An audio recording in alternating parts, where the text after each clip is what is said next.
Look at that, lovely. And people down the other end. Man in the purple shirt looking miserable. You alright? I'm just waiting for you to wave now. We're not moving on until you do. Are you going to wave? You in the middle? Can you just nudge him? He's obviously, is he still alive? Are you okay? Oh, you're nodding. That's lovely. Thank you. People at the front tables. Oh, we've got people at the bar. Are you nearly getting a drink, boys? Are you going to come and sit back down? Just get a drink, yeah, because obviously we've only been here since 6:30 waiting for you, so 249 other people in there. That's absolutely fine. Just give me a cheer if you've been to this gig before. Yay! Just raise your hand if you've never been. Oh, look. Yeah, clearly you're not going to fall for that one, are you? Who nearly did? Who said nearly did? Was that you, John? No. It wasn't you. Who's from Gloucester? Yay! People from the forest, raise your 8 fingers. Have we got any foresters in? Nobody's going to admit it. It was a bit of a hard question, wasn't it, really? Anybody from Stroud? Oh, we've got some Stroudies. Where's the Stroudies? Just the one, is it? That's fine. So, is this your first visit to a proper town? You alright? And I've got to ask it, because I've asked it every gig for the last 8 years. Have we got anybody from that place we don't really like mentioning? Beginning with C.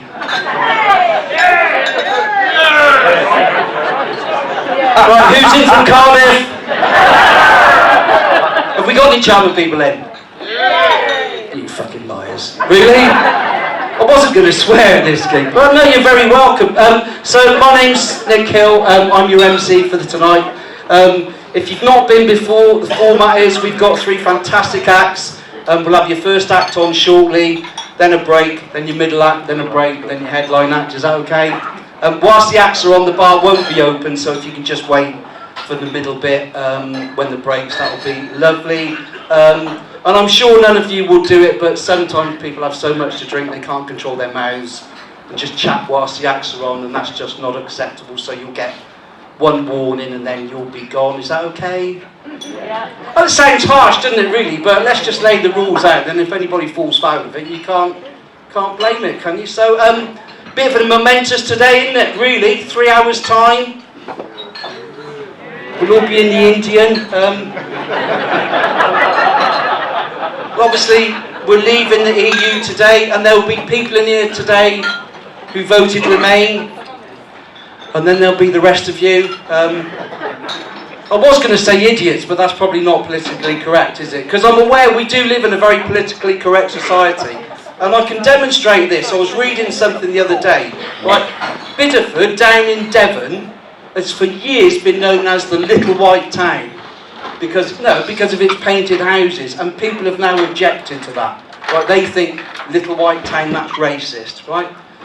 People in Whitehaven, they're shitting themselves. I mean, it goes deeper than that. I went into Jane's Pantry last Saturday, and I went in and I said, oh, can I have, I'll have a Cornish pasty, please. She said, we're not allowed to call them Cornish pasties. Why not? I said, well, they're not made in Cornwall. The bloke behind me, he walked out. I said, where are you going? He said, well, I've got no chance, because I want 6 Chelsea buns. So she said, do you want a pasty or not? I said, no, as a matter of principle, I don't actually. I'll have a sandwich. She said, okay, fair enough. What do you want? I said, like cheese and onion. She said, white or brown? I said, white. She said, racist.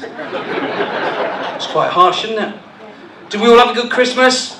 Yeah. Tesco suffered, didn't they, at Christmas time with that bit of a scandal? Did you read that?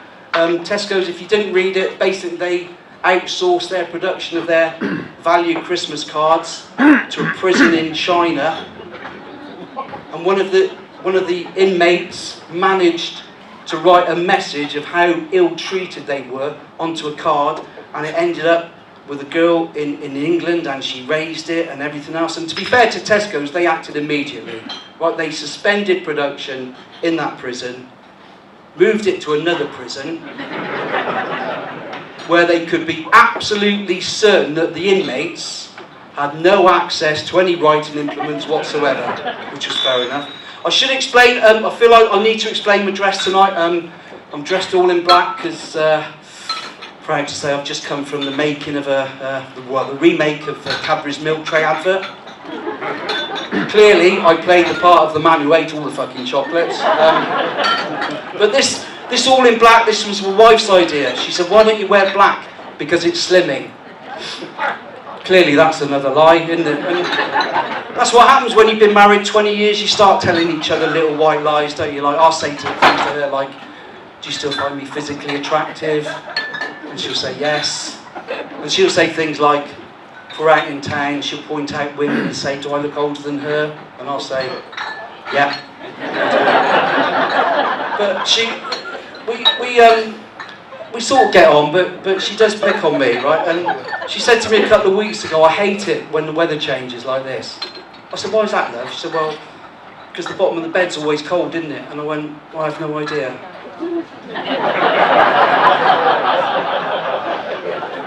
Very few people get that joke.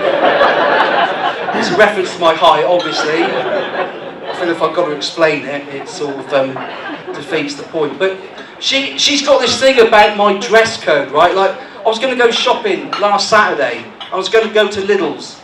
And she said, do you really think you're dressed appropriately? I said, no. She said, why don't you change? So to be fair, I changed into my pyjamas and dressing gown. Slippers. I wore slippers. I thought, I'm not going to wear shoes. I don't want to appear too ostentatious. And I've got, she moaned at me because we've got one of those Ring doorbells and cameras. Have you seen those? It's brilliant. We've got it outside our front door, and every time somebody comes and goes, it rings. And I phoned her up today, just gone 12, and heard the thing ring, saw her come in, and I rang her up and she said, oh, I've just got in. I said, yeah, I know, I heard the door ring. And she said the classic line, I couldn't have a lover, could I? And if I did, I'd have to take him round the back, which... not really what I wanted to hear. I think she's just got too much time on her hands, basically. That's why she's obsessed with me. And one of the things we did, because she retired 2 years ago, is we got a dog, and he's brilliant. Is there many dog owners in? Yeah, quite a few. And one of the things about getting a dog was, it was picking up the poo. I really wasn't looking forward to that, but it's all right, you know, I live with it. But it just got me thinking, how surprised must have that first dog have been when he saw his owner pick up the poo, right? And I'd like to reenact that moment for you now, right? Can you just imagine the dog's like, oh God, look at that. What are you doing? You what? You're picking it up. Why? It's what, sorry? Legislation. Means nothing to me, I'm a fucking dog. That bag looks a bit thin. Told you it was thin. What are you going to do now? You're going to what? Carry it? What, for everybody to see? Fair enough. Is this a one-off? Every time? I can't wait to get home to tell the cat. Hour later, come here, mate. Come here, cat, come here. You'll never guess what's happened. He picked up my shit. Sorry? I don't know if he'll do it for you. You've got that little box, haven't you? You've got that thing you go in because you're neater than us. I don't know. Why don't you give it a go? Just give it a go. Give it a try. See if he does it. 2 weeks later, the dog's out talking to his mate. He said, do you know that problem I was having with the cat? He went, yeah. He said, he's been rehomed. Why? Couldn't stop shitting in the house. Thank you. Yes, that was worth a clap, wasn't it, nearly?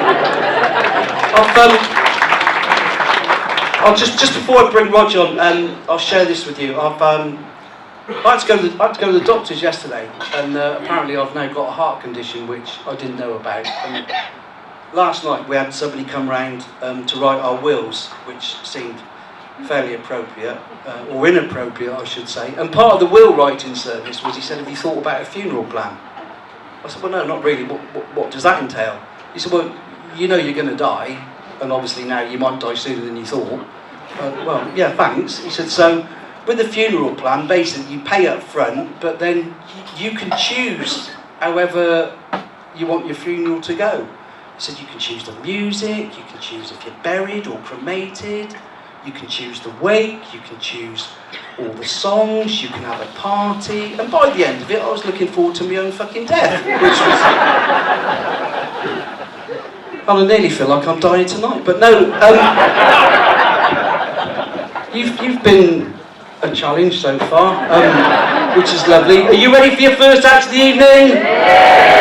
I'm delighted this young man's travelled down tonight. I've gigged him a couple of times. I think you're going to absolutely love him. His name's Roger Monkhouse, and if we can start the applause at the far end of the room, bring it right the way through, all the way down, right to the other end. Roger Monkhouse!